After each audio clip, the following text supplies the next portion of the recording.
दोस्तों, कहा जाता है अगर किसी के पास हमारा कोई राज चला जाता है या फिर हमारी कोई कमज़ोरी चली जाती है तो अक्सर लोग उसका गलत फ़ायदा उठा ही लेते हैं।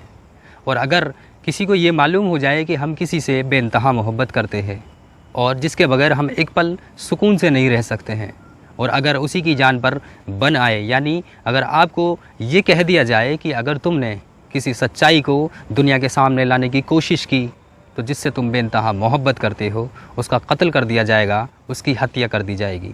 तो अब यहाँ पर ज़्यादातर यही होगा कि लोग अपने लबों को सी लेंगे और ख़ामोशी साध लेंगे।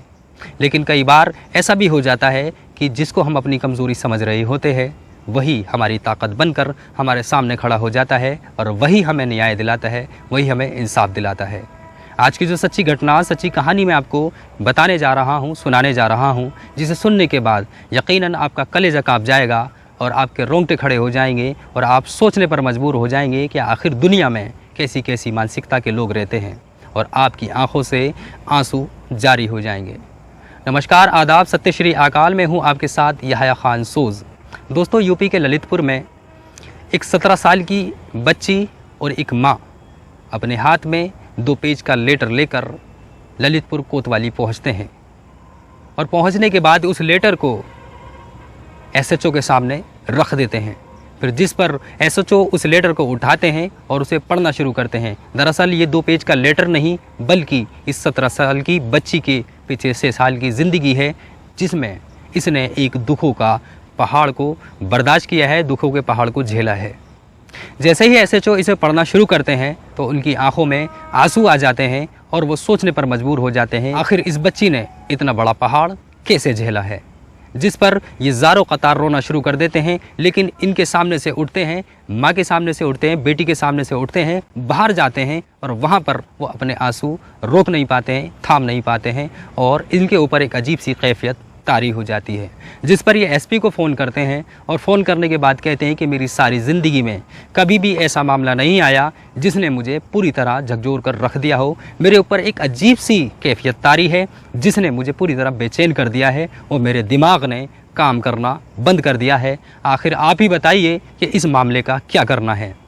जिस पर एसपी इस पूरे मामले को सुनते हैं तो वो भी बेकरार हो जाते हैं और सीधा कोतवाली आ पहुँचते हैं और आने के बाद उस लेटर को नहीं पढ़ते हैं बल्कि उस बच्ची की तरफ, 17 साल की बच्ची की तरफ बड़ी ही प्यार भरी निगाहों से देखते हैं, हमदर्दी की निगाहों से देखते हैं और उससे कहते हैं कि बेटी, मैं पूरे मामले को, पूरी बात को तुम्हारी ज़बान से सुनना चाहता हूँ, तुम्हारे मुंह से सुनना चाहता हूँ।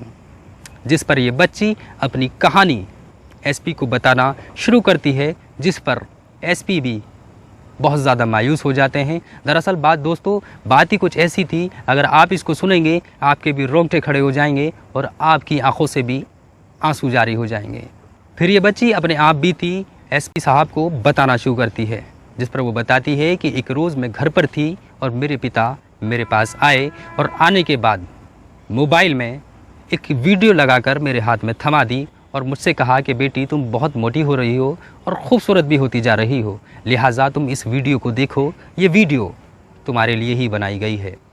बच्ची कहती है कि जैसे ही मेरी निगाहें मोबाइल की डिस्प्ले पर जाती हैं तो मैं एकदम से बेकरार हो जाती हूँ, बेचैन हो जाती हूँ और सोचने पर मजबूर हो जाती हूँ आखिर मेरे पिता मुझे क्या दिखाना चाह रहे हैं। जिस पर मैं मोबाइल वापस करने की कोशिश करती हूँ तो मेरे पिता मुझे आंखें दिखाते हैं और मुझसे कहते हैं कि ये वीडियो तुम्हारे लिए ही बनाई गई है, लिहाजा इस वीडियो को तुम देखो। फिर जिस पर ये बच्ची बड़ी ही हयादार नज़रों से, बड़ी ही शर्मदार नज़रों से डिस्प्ले पर देखना शुरू करती है और वीडियो को पूरा करती है और ये मोबाइल अपने पिता को वापस कर देती है। अब यहाँ पर 11 साल का दिमाग, अब से 6 साल पहले का ये केस बच्ची बताती है और यहाँ पर 11 साल का दिमाग सोचने पर मजबूर हो जाता है कि आखिर मेरे साथ हो क्या रहा है। फिर जिस पर इसे धमकी भी दे दी जाती है, अगर तुम अपनी ज़बान को खोलोगी तो तुम्हारे साथ बहुत ज़्यादा गलत होगा, तुम्हें मारा जाएगा, तुम्हें पीटा जाएगा। जिस पर यह बच्ची खामोश हो जाती है। फिर बच्ची का कहना है कि अगले ही दिन मेरे पिता मेरे लिए एक जोड़ी नए कपड़े लेकर आते हैं और मुझसे कहते हैं इन कपड़ों को पहनो, आज मैं तुम्हें बाइक चलाना सिखाऊंगा। जिस पर वो बच्ची कपड़े बदलती है और अपने पिता के साथ बाइक सीखने के लिए चली जाती है और बच्ची का कहना है कि मेरे पिता मुझे एक 4 किलोमीटर दूर एक बियाबान जंगल में ले जाते हैं और ले जाने के बाद मेरे साथ दरिंदगी करते हैं, मेरे साथ हैवानियत करते हैं, अपना मुंह काला करते हैं।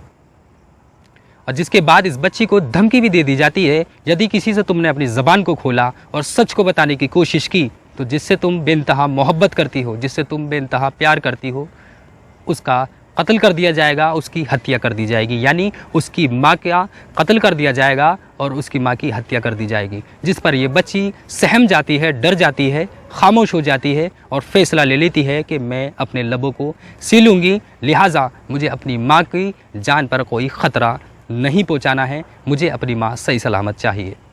फिर जिस पर ये छोटे छोटे कदमों से घर की तरफ जाना शुरू करती है, दर्द को भी महसूस कर रही होती है, लेकिन खामोशी अपने लबों पर साधे हुए होती है। फिर जिसके बाद घर जाती है और अपने लबों को सी लेती है। फिर इसके साथ मुसलसल ऐसा ही चलता रहता है। बच्ची का कहना है कि जब मैं स्कूल चली जाती थी तो मेरे पिता मुझे स्कूल से ले जाने के लिए आ जाया करते थे और मुझे अपने साथ ले जाया करते थे और एक होटल में लेकर जाया करते थे, जहाँ पर मुसलसल मेरे साथ दरिंदगी किया करते थे, हैवानियत किया करते थे। बच्ची का कहना है कि एक रोज़ मेरे पिता स्कूल आते हैं और मुझे स्कूल से लेकर चले जाते हैं और मुझे एक गोलगप्पों की दुकान पर लेकर जाया जाता है और इस बच्ची को गोलगप्पे खिलाए जाते हैं और उस गोलगप्पे में कोई नशीला पदार्थ मिला दिया जाता है। फिर जिसके बाद इस बच्ची को होटल में लेकर जाया जाता है, जहां पर पहले से ही एक शख्स मौजूद होता है, वो भी इस बच्ची के साथ हैवानियत करता है, दरिंदगी करता है, अपना मुंह काला करता है और इसका पिता भी इसके साथ मुंह काला करता है। फिर कुछ वक्त गुजर जाता है तो इस बच्ची को जैसे ही होश आता है तो ये देखती है कि इसके कपड़े तितर बितर पड़े हैं, इसका बैग कहीं और पड़ा है, इसके शूज़ कहीं और पड़े हैं। जिस पर ये बच्ची बेकरार होकर सवाल करती है, पिताजी आखिर मेरे साथ क्या हुआ है? जिस पर इसका हैवान दरिंदा पिता कहता है कि जो भी तुम्हारे साथ हुआ है बिल्कुल ठीक हुआ है और अब तुम्हें इस सब की आदत डाल लेनी चाहिए, क्योंकि अब ये तुम्हारे साथ मुसलसल होता रहेगा। अगर तुम किसी को इस बात को बताओगी, इस राज को खोलोगी तो तुम्हारी माँ का कत्ल कर दिया जाएगा। फिर जिस पर बच्ची कहती है, जैसे ही मैं घर पर जाती थी तो मैं अपनी माँ को बेहोशी की हालत में देखा करती थी। यानी इसकी माँ को भी कोई नशीला पदार्थ दिया जा रहा होता है। जिस पर ये बच्ची और भी ज़्यादा सहम जाती है, डर जाती है और फैसला कर लेती है और उसको पूरा समझ आ जाता है कि अगर मैं किसी से ज़बान खोल दूँगी तो बिल्कुल इसमें कोई शक नहीं है कि ये मेरी माँ को मार देंगे, हत्या कर देंगे। पर जिस पर यह बच्ची अपने लबों को सी लेती है। फिर जैसे ही वक्त गुजरता रहता है तो इसकी माँ को इसके ऊपर शक होने लगता है और इसके चेहरे से इसकी परेशानी छलकने लगती है। जिस पर इसकी माँ इसको अपने पास बिठाती है, बुलाती है और कहती है कि बेटी आखिर तू क्यों परेशान रहती है, क्या वजह है? मैं तेरे चेहरे पर एक अजीब सी मायूसी देख रही हूँ, एक अजीब सा दर्द देख रही हूँ, लिहाजा तू मुझे बता दे, मैं तेरी माँ हूँ, हो सकता है कि कोई सोल्यूशन मैं तेरी परेशानी का निकाल लूँ। जिस पर यह बच्ची कहती है ऐसा कोई भी बात नहीं है, मेरी थोड़ी तबीयत ठीक नहीं है जिसको लेकर तुम्हें ऐसा महसूस हो रहा है, लिहाजा ऐसा कुछ भी नहीं है। जब ऐसा ही इस बच्ची के साथ मुसलसल होता रहता है तो एक रोज़ ये बच्ची फैसला लेती है कि मैं अपनी माँ को ये सब तो नहीं बताऊंगी, अगर माँ को बताऊंगी कहीं ना कहीं माँ की जान को ख़तरा हो सकता है, लिहाजा मैं अपने भाई को बताऊंगी।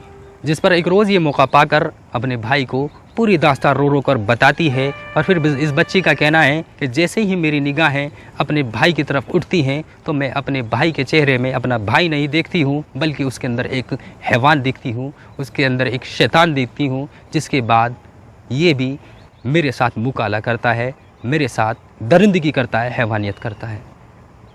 फिर जिसके बाद ये और भी ज़्यादा बेचैन हो जाती है, पूरी तरह टूट जाती है, खामोश हो जाती है और फिर सोचती है आखिरकार मैं जिससे मदद की भीख मांग रही हूँ, जिससे मदद मांग रही हूँ, उसी के अंदर मैं एक शैतान दिख रही हूँ। फिर जिसके बाद ये सोचती है कि छोटों से तो कुछ काम नहीं बन रहा, लिहाजा मुझे अपने ताया को ये बात बतानी चाहिए। फिर जिस पर ये अपने ताया को सारी बात बताती है और इसका ताया भी इसके साथ हैवानियत करता है, दरिंदगी करता है, अपना मुँह काला करता है। पर जिसके बाद ये बिल्कुल टूट जाती है। फिर सोचती है कि क्यों ना तीनों चाचाओं को भी बताया जाए और ये जाकर अपने चाचाओं को बताती है और चाचा भी इसी के साथ यही सब करते हैं और इसके साथ हैवानियत करते हैं, इसके साथ दरिंदगी करते हैं, मुँह काला करते हैं। अब यहाँ पर बच्ची पूरी तरह सहम जाती है और मर्द के ऊपर से पूरा उसके विश्वास उड़ जाता है। सोचती है जिस भी मर्द को मैं अपनी दास्तां बता रही हूँ और मैं मदद की गुहार लगा रही हूँ, आखिरकार उसी के अंदर मैं एक हैवान देख रही हूँ और उसकी हैवानियत का शिकार मैं मुसलसल बनती जा रही हूँ। लिहाजा पूरी तरह इसका मर्दों पर से विश्वास उठ जाता है और बिल्कुल टूट जाती है, खामोश हो जाती है। फिर एक रोज़ इसकी माँ अपने पास इसको बिठाती है, बुलाती है और उसे पुचकारती है और इसे अपने दूध का वास्ता देती है, रोती है, बिलखती है। फिर इससे कहती है कि मैं खूब अच्छे से जानती हूँ कि तू किसी परेशानी से गुज़र रही है।